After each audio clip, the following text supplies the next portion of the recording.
Hello friends, welcome back to my channel. आजको मेरो भिडियोमा हजुरलाई स्वागत छ। भिडियो नहालेको पनि धेरै दिन भएको थियो अनि आज चाहिँ भिडियो हालौँ भनेर सोचेँ। अनि आज मौसम खासै घाम लागेको छैन, चिसो चिसो मौसम भइरहेछ आज चाहिँ।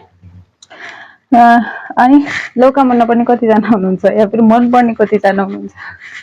मलाई जहाँसम्म लाग्छ धेरैजनालाई मन पर्दैन होला। मलाई पनि मनपर्ने तरकारी होइन, एकदम म किनेरै लिएर आउँदैन थिएँ, त्यस्तो खालको तरकारी हो यो है। अनि एक दिन चाहिँ मैले ट्राई गरौँ न त भनेर घरमा लिएर आएर अहिले जुन भिडियोमा बनाइरहेको तरिका छ नि त्यो तरिकाले बनाएर खाँदै होइन, एकदम मिठो लाग्छ। फ्राई गरेर त मलाई मन पर्दैन अहिले पनि, सिटी लागे त्यो ठिक लाग्छ मलाई यो चाहिँ। त्यही भएर सिटी लागेर बनाएको छु। भिडियो पुरै हेरेर साथ दिनु होला।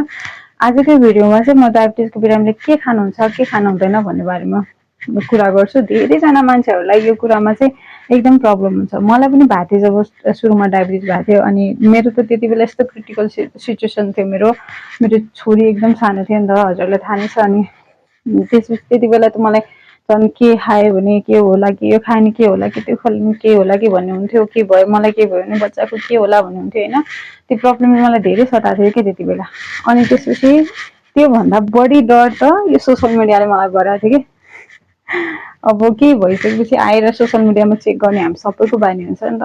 अनि सोसियल मिडियामा हेरेको कुनै पनि चिज चाहिँ जुन खानुहुन्छ भनेर उनीहरूले भनेको थिएन कि। त्यो भएर आजको मेरो भिडियोमा चाहिँ मेरो एक्सपिरियन्सबाट भन्दैछु है मैले। हजुरले के खानुहुन्छ के खानु हुँदैन भनेर म भन्छु। खानै नहुने चिज भनेको चिनी र मैदा, दुईटा चिज चाहिँ अभोइडै गर्न। सुगर भइसकेपछि, डायबिटिज भइसकेपछि अभोइड नै गर्नुपर्छ सुगर र मैदा चाहिँ, चिनी र मैदा चाहिँ। अनि त्यसपछि खाना मिल्ने भनेको त्यो बाहेक अरू सबै खानुहुन्छ। तरकारीमा पनि जुनसुकै तरकारी खानुहोस्, आलु पनि खानुहुन्छ तर डेली नखानु। डेली खाँदा चाहिँ सुगर बढ्छ नै होइन, स्पाइक गर्छ। आलुले स्टार्च हुन्छ नि त आलुमा, त्यो भएर स्पाइक गर्छ यसले सुगर। त्यो भएर आलु चाहिँ नखानुहोस् डेली, कहिलेकाहीँ खाँदा फरक पर्दैन, डेली चाहिँ खानु भएन। अनि अरू चाहिँ बाँकी तरकारीहरू सबै राम्रो के, सबै थोक राम्रो। अनि जुन तरकारी जुन हामीलाई बेसिकली प्रायः चाहिँ मान्छेहरूलाई मन पर्दैन त्यो तरकारी चाहिँ डायबिटिजको लागि एकदम फाइदाजनक छ क्या। जस्तो लौका भयो, डान्टा भयो, चिप्ले भिन्डी भयो होइन, यस्तो यस्तो तरकारी, घिरौला भयो, यस्तो यस्तो तरकारीहरू कति फाइदाजनक छ तर हामी खाँदैनौँ नि त। त्यो पनि प्रब्लमै हो नि त हाम्रो। अनि परिस्थितिले पर्यो भने चाहिँ जे पनि खाँदो रहेछ क्या मान्छेले। अनि यो चाहिँ मेरो एक्सपिरियन्स हो। अनि यस्तै हो अरू चाहिँ त्यही भएर।